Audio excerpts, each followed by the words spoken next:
it seems to be like an absence of leadership and headship. At least that's what it seems to be like. Because to a woman, it feels like aimlessness. We know something's off, but we don't understand what it means or why it's happening or how to respond authentically and gracefully from our feminine heart.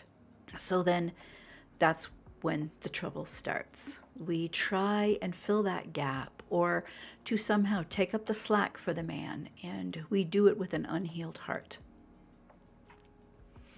When you're not receiving emotional investment, when you're not being pursued, cherished, and loved in the way that God commanded his sons in Ephesians 5, it makes complete sense that your heart's going to react instead of respond.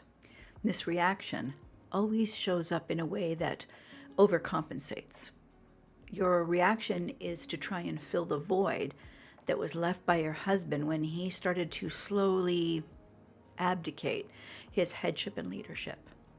Your reaction is the opposite of what should be a healthy, natural response to his masculine leadership and headship.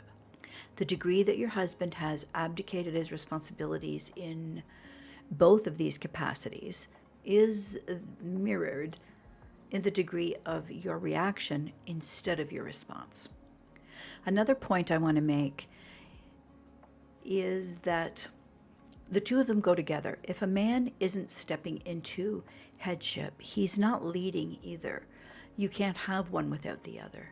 What I mean by that is your husband could be trying to make decisions or take control in certain areas of your marriage, thinking that's leadership.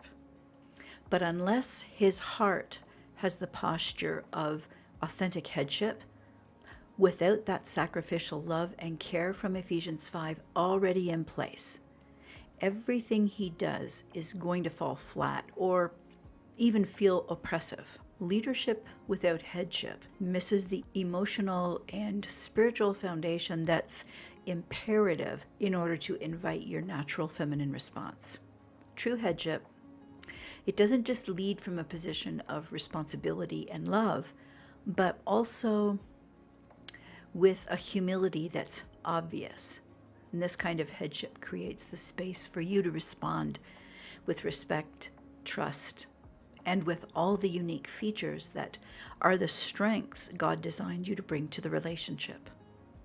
As you react more and more in this overcompensating kind of way, instead of responding from a place of confidence in yourself, a place of inner peace and security in your feminine essence, you're more than likely going to feel yourself becoming disconnected, more emotionally guarded, and more anxious and insecure.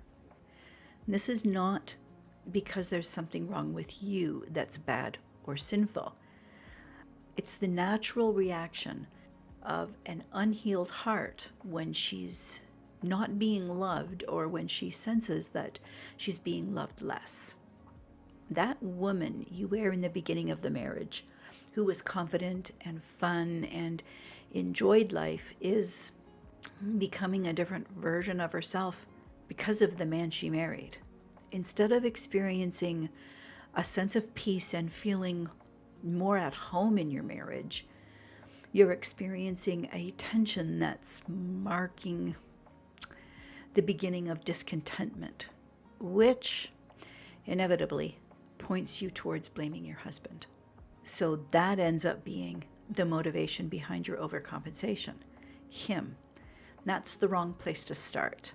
Your motive has got to come from a place that's only about your identity as God's daughter and your relationship with him.